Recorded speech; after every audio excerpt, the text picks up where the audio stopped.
Real estate in Moscow is some of the most expensive in the world. Buildings like these, once worth practically nothing after the fall of communism, now cost millions of dollars. And some people will do practically anything to get their hands on them. In Russia's rough-and-tumble business culture, it is easy for corrupt officials to take advantage of legal grey areas and corrupt courts to seize property, a practice known as raiding. One of the recent victims of the practice are the residents of this house on Rождественский Boulevard, namely the family of Mikhail Shulman, whose blogging on the problem has given birth to a group of civil activists. They've joined forces to protest against the raids.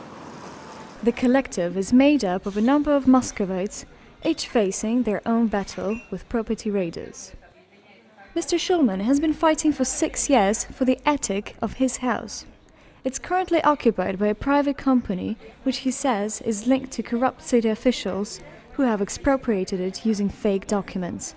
He has been to court multiple times, but says the judges are on the side of the bureaucrats. However, blogging about his fight has made a big impact. Благодаря интернету люди смогли организовываться горизонтально.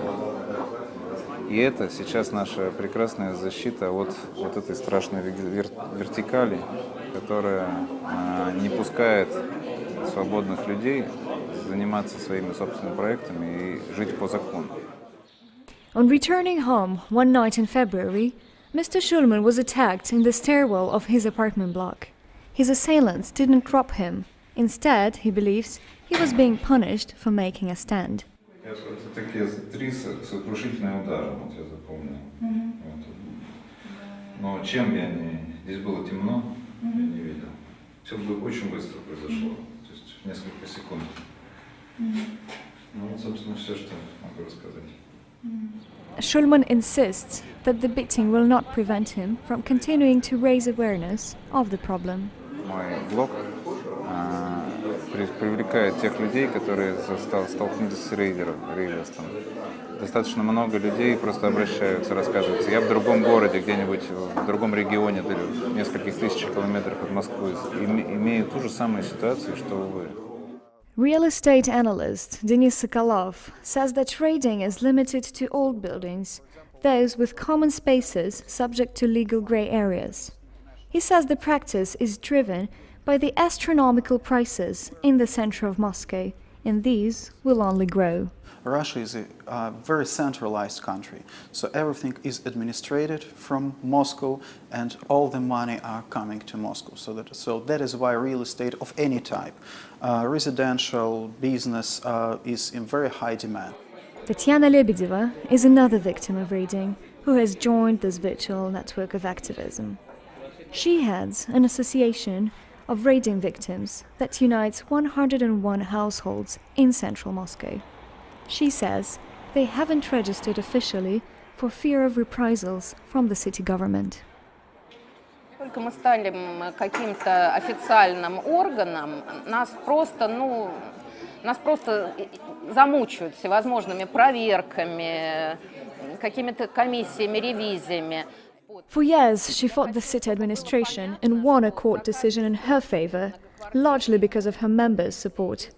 They attended each other's hearings and collected signatures.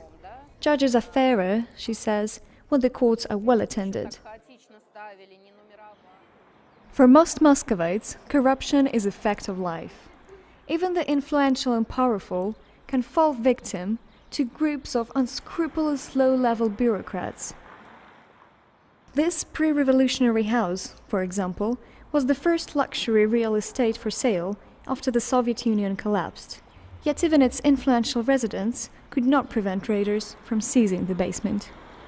Такая очень любопытная особенность вот этой низовой российской коррупции, которая происходит на районном уровне, это то, что с ней часто ничего не могут поделать даже люди, обладающие огромным влиянием в масштабах всей страны. Ms. Lebedeva says that petty corruption of this type was one of the reasons Muscovites took to the streets to protest against the government last winter, and discontent is spreading. Пытались им объяснить, что вот такие мелкие чиновники, средние чиновники, большие чиновники, они сами своими чудовищными противоправными действиями, своим наглым цинизмом, они формируют из нас простых жителей, простых обывателей, простой домохозяйки. Они формируют из нас граждан, они формируют из нас оппозицию. More and more Russians are organizing to fight against corruption, she says, and more it seems to be working. Yulia Taranova, Financial Times, Moscow.